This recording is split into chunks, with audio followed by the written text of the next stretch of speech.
back to Leaders Recon. Today we have Major Shefchik with us from the Chief of Staff of the Army's office as a legislative assistant. Thank you, ma'am, for joining us. So here we're going to talk a little bit about the Congressional Fellowship program that you were a part of, but more importantly, kind of talking about this, I guess I would say pioneering role you had working for the Chief of Staff of the Army. So thanks for taking the time to come out with us. Thank you so much for having me. Thanks for the opportunity to talk about my work with the 40th Chief of Staff of the Army and about the Congressional Fellowship. So before we dive into really your role right now that you're serving as this legislative assistant, can you talk a little bit about what it was like coming on to the Congressional Fellowship as a guardsman? Yeah, absolutely. I'm Title 32 AGR in the Wisconsin Army National Guard. I applied for the Congressional Fellowship through the Broadening Opportunity Program, got selected, which was fantastic. Had a wonderful experience with my cohort as a student at the George Washington University studying legislative affairs. Can you talk a little bit about that? So obviously we have a podcast episode that we've done on the Congressional Fellowship. I think it was episode 19, if you're listening and you want to check it out. But because I think that's so important to your role now, can you give us a little bit of an overview of what did that process look like for you? Yeah, the fellowship itself is 44 months, so almost 4 years. You do just shy of a year in graduate school, get a master's in legislative affairs from George Washington University. You spend a full calendar year in the personal office of a member of Congress. I worked for a congresswoman from New York in the House of Representatives, which was a fantastic experience. And then there's a 2-year utilization period, and I think the Army does their fellowship program the best because you do your utilization in a legislative liaison capacity, whether you are regionally aligned to a group of member offices or you have a specific programmatic portfolio or a line of funding. It's really a great opportunity to get super deep into a certain Army topic or be a jack of all trades and really grow a mile wide into a variety of defense topics. So obviously pretty competitive program, I assume, to get selected for. I think. Well, you made it anyway. So I made it. I don't know. Maybe it's not that competitive. Well, at least we've heard it's a very competitive program. So how does that look, as you're going through these different phases, right? Like you mentioned, obviously you got your master's degree, then you went to work for a member in New York. Did you did you get to choose members? Did they choose you? Is that what did that process look like? Yeah, again, I can't speak to how the other services do it. The Army Congressional Fellowship cohort is active duty, and then my year we had 3 guardsmen, 3 reservists. We had mostly officers. There were a couple NCOs. We had a DA civilian, and I think warrant officers are even doing the program now. So it's a diverse cohort. And then of the 26 of us, we got a list of 26 members of Congress. It was bipartisan, so about 50-50 Democrat and Republican, about 50-50 authorizers and appropriators, and about 50-50 Senate and House.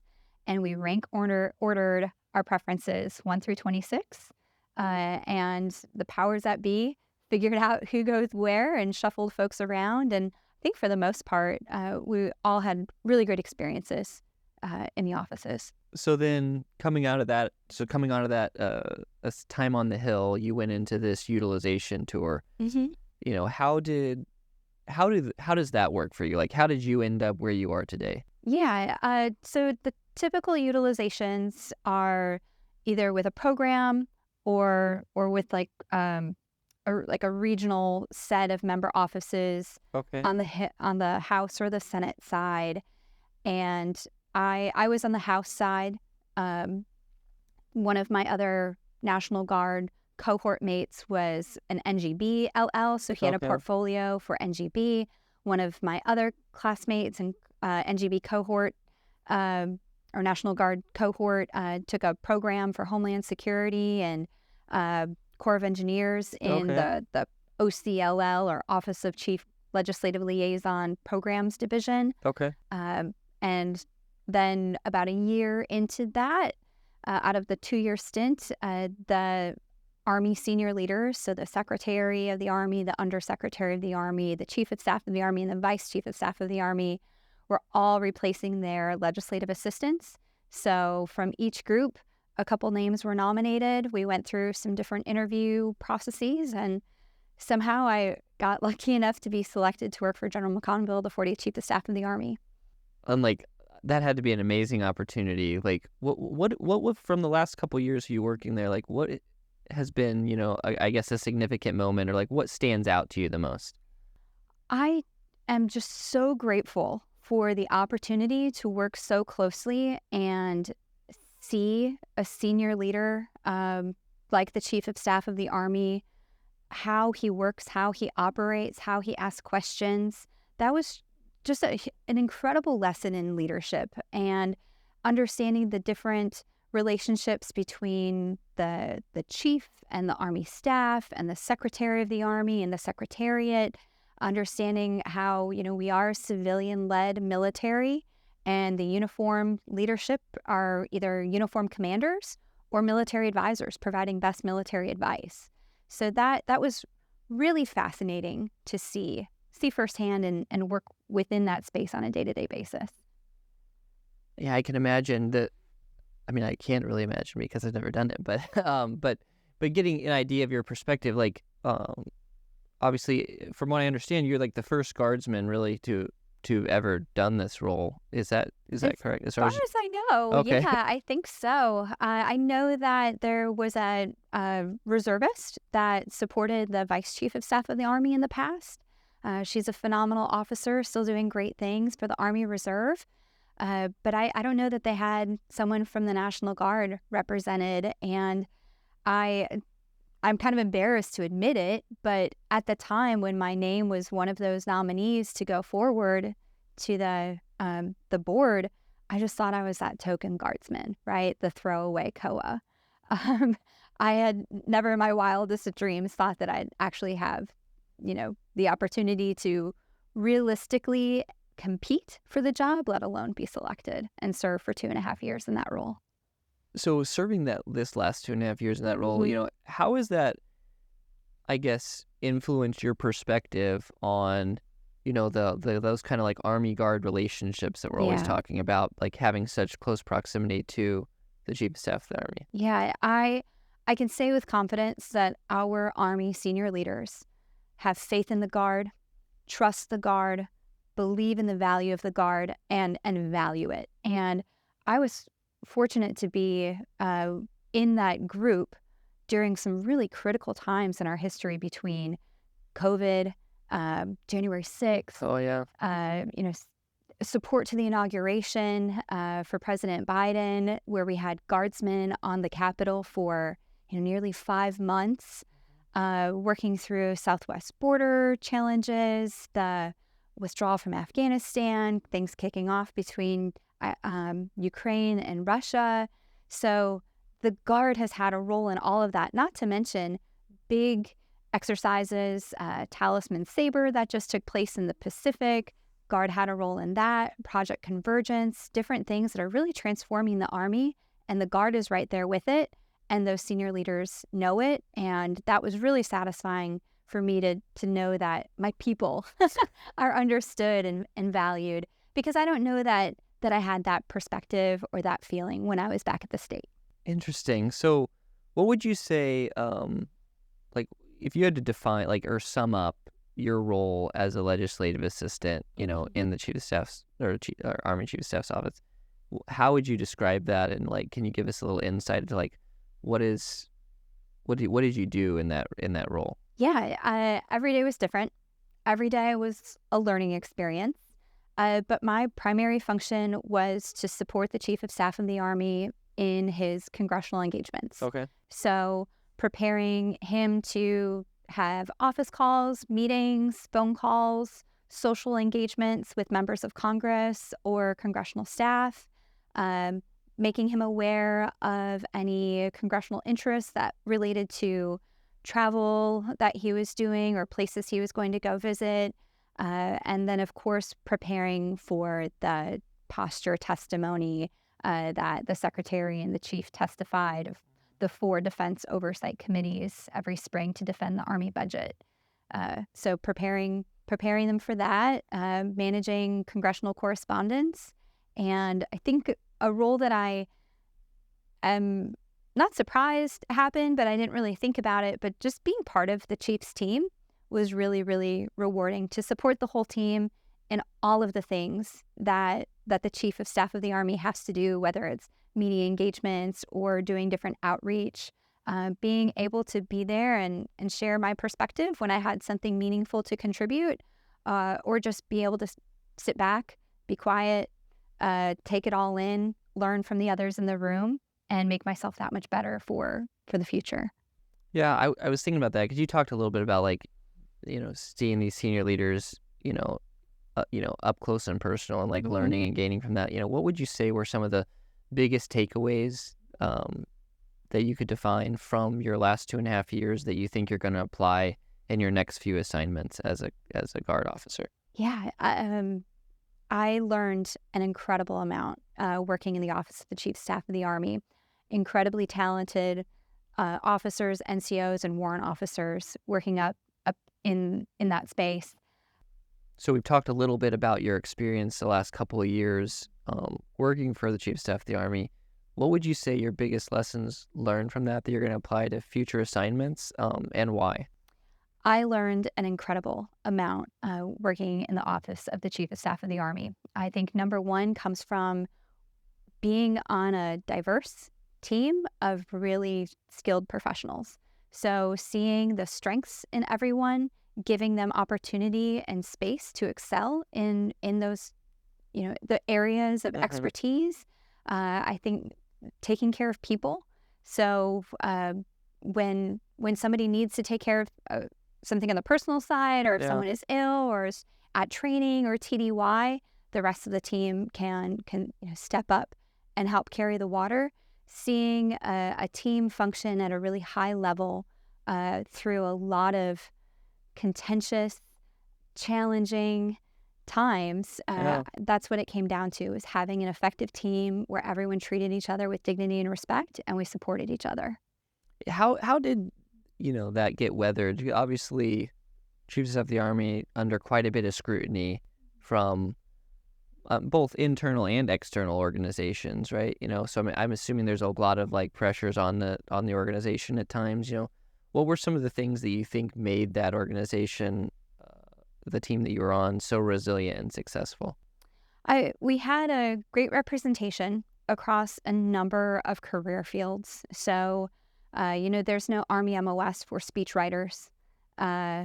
There is for PAO, there is for strategist. There's no Army MOS for outreach engagement planning. So we had logisticians, we have MI, we have infantry and aviation. We have, tons of branches and backgrounds represented across the officers, the warrant officers on the team, the NCOs on the team, and everyone was just willing to give it their all. That's what I think made us so effective. And we collaborated. We shared ideas, we debated things, and everyone had the opportunity to speak up and be heard, to collaborate and think through some difficult or challenging scenarios that are not as simple as a battle drill, if you will. That's a really interesting perspective. What would you say then, based off of that, like made you so effective as a legislative assistant? I think because I had some quite a bit of experience in recruiting. Okay. I'm used to talking to people that don't have military experience or are not close to the military about the value of service. So I was a natural conduit in the legislative space. And I think the fact that I don't look like the average soldier, I'm not a male with the crew cut or anything, I have to explain, yes, I am a major in the United States Army. So there's already a little bit of a barrier that I don't have to overcome that way if anyone is intimidated by the presence of a uniformed soldier. So being able to communicate and tell the Army story is what helped me be effective. And I can't say anything about my success without, again, saying I just had a great team of great peers in my fellowship cohort, great team on the member of Congress's staff that I worked for, and then again throughout the fellowship and throughout the legislative liaison Yeah. enterprise across the Army and across the Army Reserve and Army National Guard, having really good people all willing to do their part and help each other out. So we've talked a little bit about some of those skills that you're saying made you real successful as this legislative assistant. Can you kind of give us like, a behind the scenes look of like, how does that team function? How does your role function in an instance where, the chief of staff is working with like on the Hill or, with a National Guard agency or, in a day-to-day kind of operational environment? Yeah, everything comes down to flat communication. Okay. So everyone that has, some stakeholder information, that we share that with each other, that we synchronize, that we meet and help each other understand either our principals' interests and intents, or for example, when I was on the Hill as a legislative liaison, information, or we say atmospherics or rumors, if you will, getting that information and sharing it with another legislative assistant or liaison where that might help them prepare someone that they're supporting to be more successful in an engagement. So knowing what the interests are, what some of the left and right limits are, and what some of the commonalities are, and then those like pitfalls too of don't mention X, Y, and Z, it won't go over well, or this person is a huge supporter of this. So start the conversation that way to kind of break the ice. And that just made everyone's jobs easier because we trusted each other and we communicated meaningfully. And so would you say that some of the things that you were, communicating, right, made it to like the chief of staff of the Army? Yeah, absolutely. Which is kind of mind-blowing and humbling all at the same time, that I did have opportunities to sit down and talk to the chief about my perspective, oftentimes as a National Guard soldier. He would ask about, what do you think about TRICARE for all? Cheryl, what's your soldier opinion on this? And I could draw from personal experience. I could draw on my brother as an M-Day traditional guardsman, his experience and just some things that I saw throughout my National Guard career. And then there are a lot of other times where I would get feedback about what's going on the Hill, or some trouble or questions brewing based on such and such news article or a tweet from a soldier somewhere that's upset about something, and be able to provide that feedback as a, sir, for your awareness, this is kind of gaining some momentum and some attention on the Hill. No inquiries about it so far. Or in some cases, sir, Senator so-and-so requested a phone call with you to talk about this one specific soldier in his or her state about this one specific issue.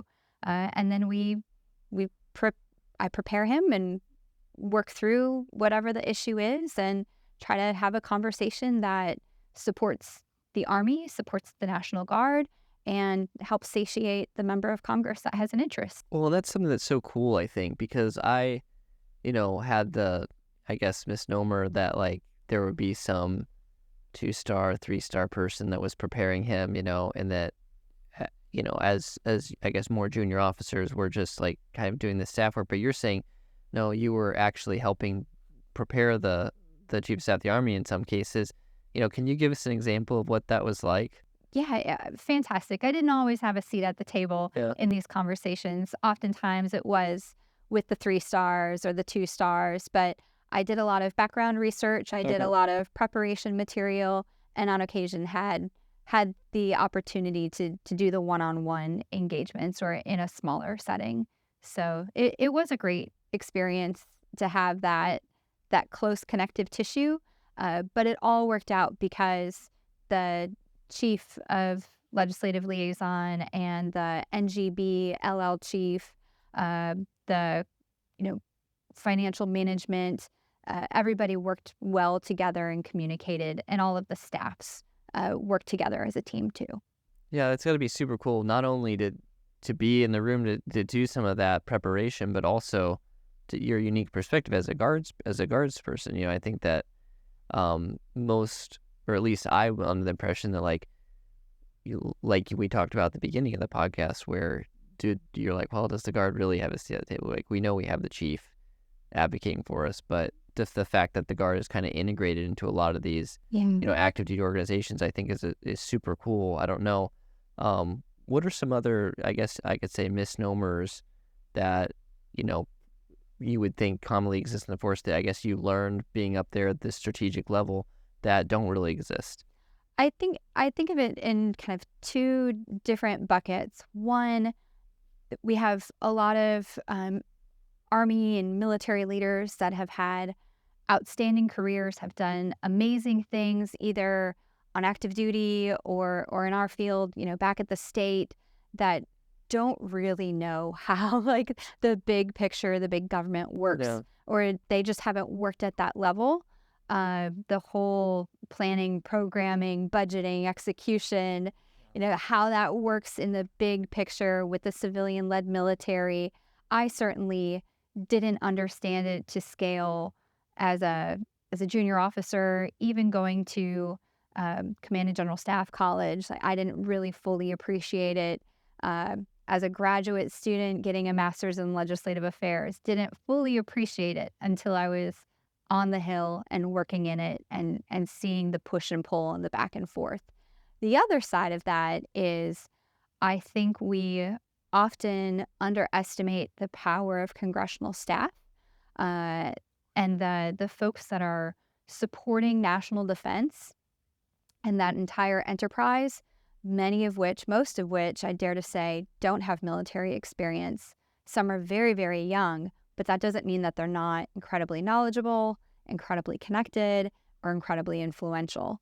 So with power comes great responsibility on both ends of the spectrum, whether it's a military leader or the young congressional staffer. So I think that's where the legislative liaisons come in to teach, coach, and mentor to both ends, right? To educate and inform, bringing experience and perspective, as well as a brigade commander in, you name it, National Guard brigade doing a training exercise, and that state's congressional delegation of congressmen and women or senators are coming to see that individual, helping that brigade commander understand, like, if you talk about this challenge this way, here's a way to kind of say it without being political or focusing on something that they can actually be helpful with and be influential. To say that, oh, we just need more barracks, it won't happen like that. That's just not how barracks get built. But to reiterate, we need timely and predictable funding that helps keep our construction projects on track, for example. That's really good. A really good point. Do you have some specific advice you would give to people who might be becoming legislative liaisons, or maybe they're working in their state with their state government, right, as a kind of liaison at that level? Like, what would be some best practices for those individuals when engaged in like topics like you just mentioned? Sure. And I'm only an expert in my own experience, so I can't say that I know it all, because I know I certainly don't. I learn something new every day, and that's what makes my job so exciting and interesting and challenging. I think in terms of really whatever you're doing, whether it's as a legislative liaison or as a hopeful legislative liaison, understanding that there's a saying, all politics is local. It's because every member gets elected by bringing value back to their community, whether it's their congressional district or their stake. It's prioritizing and taking care of their constituents. So what does that mean?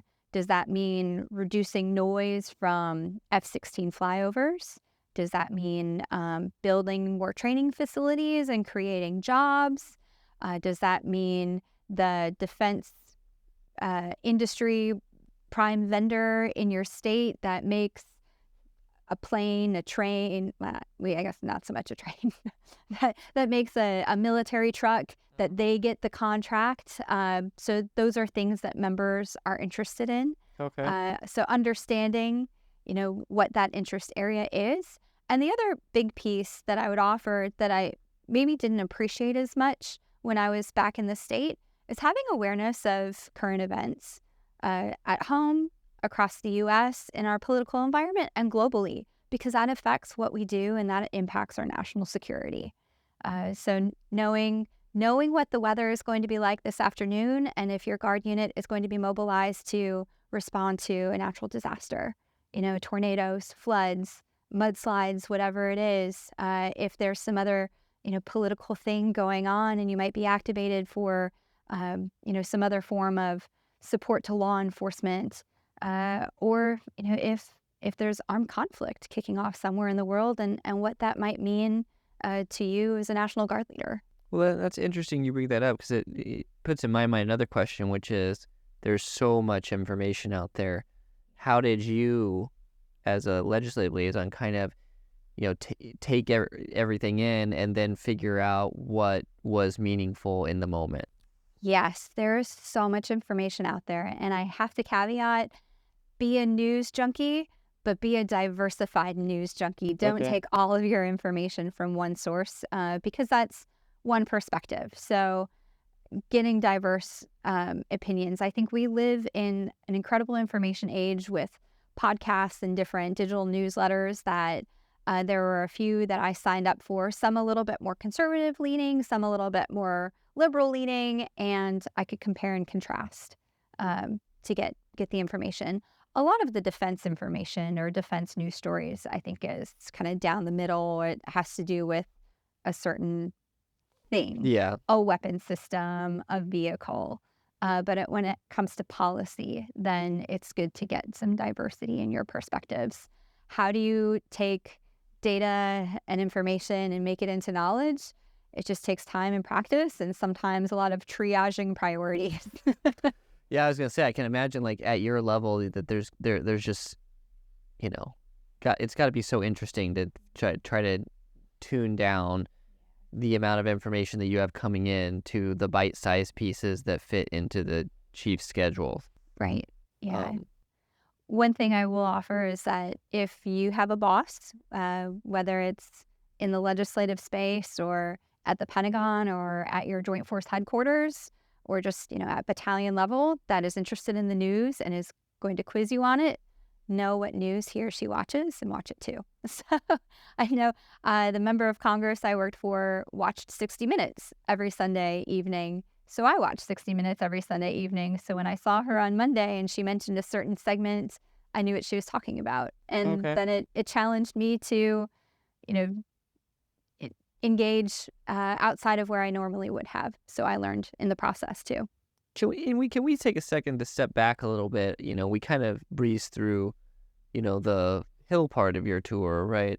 We focused a lot on this utilization piece, but the entire assignment, I feel like, very much at the strategic level, right? And a lot of soldiers, I would say, don't really have that visibility, like you mentioned earlier, right? As to, like, how this strategy works, with it. We hear about the NDA in the news, but what does it really mean to everyday, Guard soldiers across the country? I guess, can you talk a little bit about that, like, perspective shift to strategy? And, like, we hear the word strategy a lot, but what does it really mean when it's being applied at this, at the highest levels that we have in our military? Sure.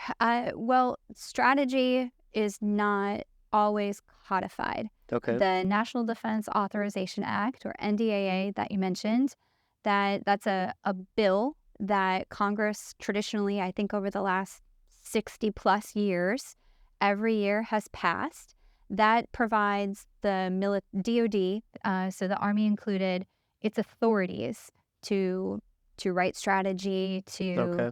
deploy. That bill also determines how many people we can have in our formation. Sometimes it may dictate you must develop a strategy on this. You must develop a strategy on improving barracks, for example. Or it might just ask for 90 days from the time this bill is enacted from law. You must provide a report on a strategy that you're already working on and explain why it's necessary to Congress. So that's all part of that oversight function. The other piece that I think is talked about less, but is really, really important, and that we definitely feel the pinch on in the National Guard, is the budget and the appropriations. So you've probably heard about CRs or continuing resolutions and a possible shutdown at the end of the fiscal year, or if there's a funding gap. The appropriation is what tells the Army and DoD what it can spend money on. And ideally, what the NDAA says to spend money on and what the appropriations bills say to spend money on are about the same. So we have supporting guidance and then the checkbook to support that. But that's often kind of the piece that is less thought of. But when we get to September drill time and we're not sure if we have money to execute, or we don't know if we'll be able to pay soldiers to come in to drill in October, and things start getting canceled, or you can't order ammunition from your closest training base or station, like those are real world impacts on soldiers that all have to do with the legislative cycle. And some of the feedback that, again, Cheryl's Army story and perspective that I would bring is that a drill check for a soldier might just be a few $100s, but that might be that soldier's few $100s to pay rent that month. And if you don't have drill in October, how do you pay rent? Or how do you buy your school books? And yes, I think we can get creative on making up the points, making up the drill time, but I don't get to tell my landlord or my mortgage company, once we get the CR passed or the appropriations bill, then I'll pay my bills. So that is a tricky piece that we feel, I'd say, at a very tactical level, that has a very strategic element. What would you say if I was, if you soldiers are interested in doing just professional development on their own, trying to understand some of these, some of how these pieces work together, what are those documents that people should go out and if they wanted to go read, what are they? How do you interpret some of that? Yeah. One resource that I learned about in the fellowship that I wish I knew about a lot earlier is the Congressional Research Service, or CRS. Okay. So Google Congressional Research Service, and what they do is this service, this element, it's part of the Library of Congress.